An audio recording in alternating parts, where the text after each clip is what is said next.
This is the last of my series of recordings on the questionnaire, and this focuses on questionnaire administration. So this is basically how you distribute your questionnaire and get people to complete it. And as you can see from this slide, there are a number of options. So one of them is face-to-face interviewing, where you actually in person complete the questionnaire by asking someone the questions. Then there are a number of self-complete options. So for instance, you could do this by post. What is most common these days is to do it online. And there's other options like drop and collect, where you actually give out questionnaires to people either in their homes or at a particular place and then come back and collect them off them a little bit later on. So I've used that very successfully in tourism at campsites, where I've gone around the campsite and given out questionnaires, then walked back round a little while later and collected them off people. And one of my PhD students has also done it in relation to questionnaires that were delivered to people's houses. And then another option is telephone, which sometimes market research organisations use. So if we actually have a look at the relative advantages and disadvantages of these, and you will find that the textbooks will have tables very similar to this, going through these.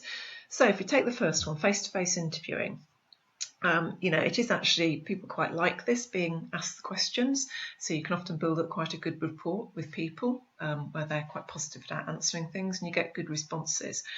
You can usefully also make judgments about respondents, so particularly if you're using a quota sample and you need to find people who meet a particular target characteristics. So, for instance, I might be stopped in the street because someone's looking for middle-aged women, and therefore they'll identify me as a middle-aged woman and pick me out.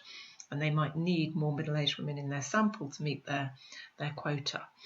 On the disadvantage side, there you can see that it can be quite expensive. You've got someone's time involved, and it is time intensive, and can be therefore time constrained, and there's a certain amount of interviewer bias. Then if you look at self-complete with postal services, surveys, these can be quite cheap, although you have got to actually pay for questionnaires to come back to you, so that actually puts the price up. There is no interview bias. You can actually send the questionnaires to quite a wide geographical spread, and you can also, because people are going to complete questionnaires in their home, they can be quite long and complex. On the downside, the disadvantages, you need a literate population. Response rate is really low. In fact, these days I would suggest this is probably not an option to even try, because the low response rate is terrible, because people get so much junk mail, unsolicited mail these days. It just tends to go in the bin. And also you don't know who's filled it in.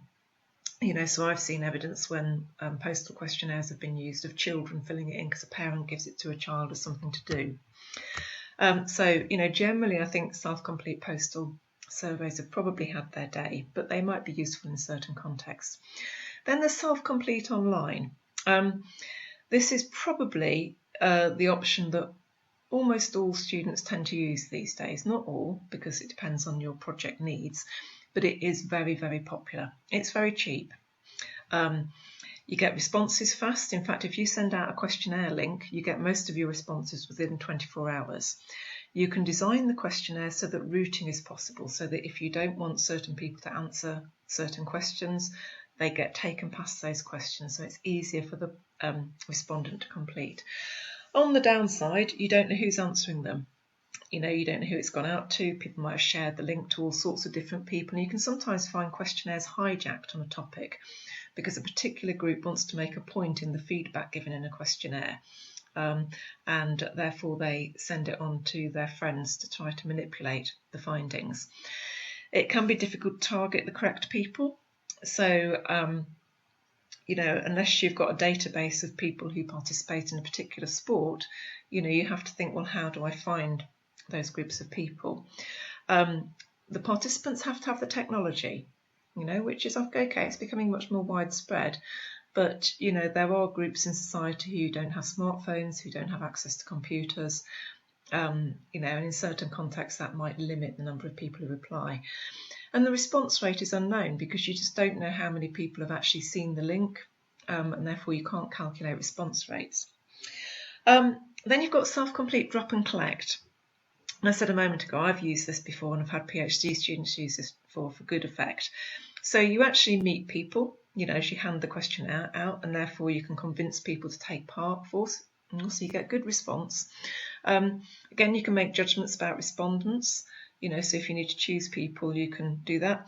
It's much cheaper than face-to-face interviewing. So when I did it in my PhD on different sites, I would give out 6 questionnaires at a time, and then I'd just hang around for a few minutes while people completed them, pick them up, and then I'd move on to another spot and give another 6 questionnaires out. So it can be a lot cheaper than face-to-face interviewing. Disadvantages are there is some time involved, and it's only useful in certain contexts. So it's quite useful when you want to capture data from people who are visiting for certain sites or events. So for example, in a tourism or hospitality context, people visiting somewhere like beaches or a visitor attraction or a hotel. In events context, you can give them out at live events, assuming there is enough time for people to do it. A busy event that's very time constrained, it's not ideal. A 3-day festival, that's probably fine. And it's the same in sports context. You can often give them out to people who participate in a particular sport quite easily. And the last one there is telephone. This can be relatively cheap. You can get responses quite quickly. You can do it nationwide. But I think much like the self-complete postal, we get so many marketing phone calls these days that I don't use my landline phone anymore because I just get crap phone calls all the time on it, and so that limits people's likelihood to respond. And there are limitations, like only covers listed numbers. It has to be quite short because you're just talking to someone over the phone. You can't really build the same rapport, no visual aids, response, So I'm not sure I'd recommend telephone ones, but again, could be quite useful in certain contexts. So online questionnaires, as the majority of students use these, I've got a couple of extra slides on these. So there are a lot of advantages. You can get to a wide geographical audience because it's not limited by being done in a particular place. You save a lot of money on printing, travel, your time going to give them out. You can do clever things in the system like randomise the order of questions. If I mentioned in a previous talk using things like Likert scale questions, and you can put these in different orders.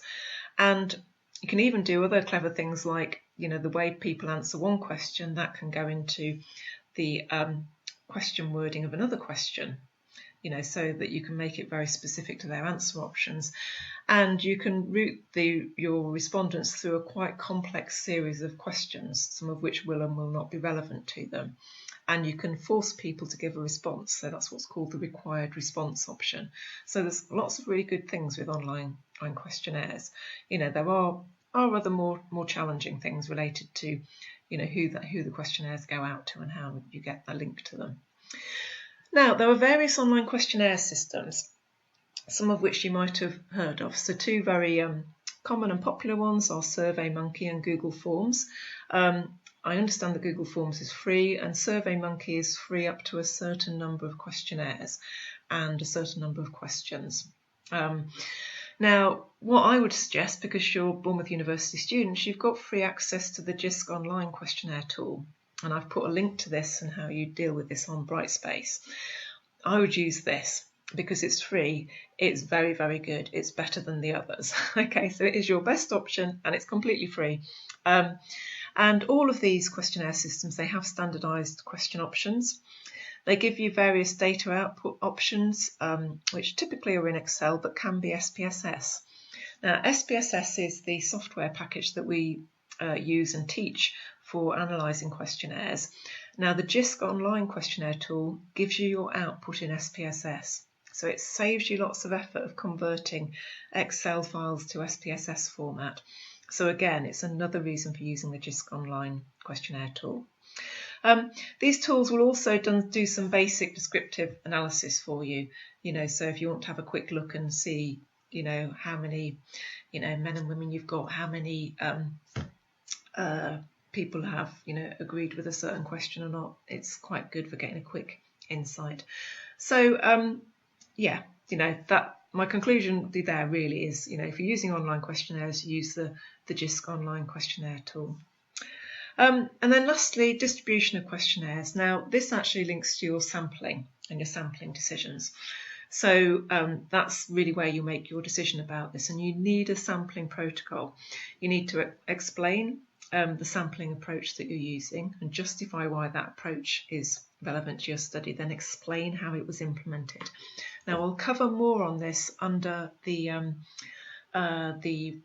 recordings on sampling, but you know, with online questionnaires in particular, you have to be quite cautious about your sampling approach, because mostly you'll be using a convenience sampling approach, particularly if you're distributing your questionnaire link on social media, you know, and that has got quite a lot of limitations associated with it.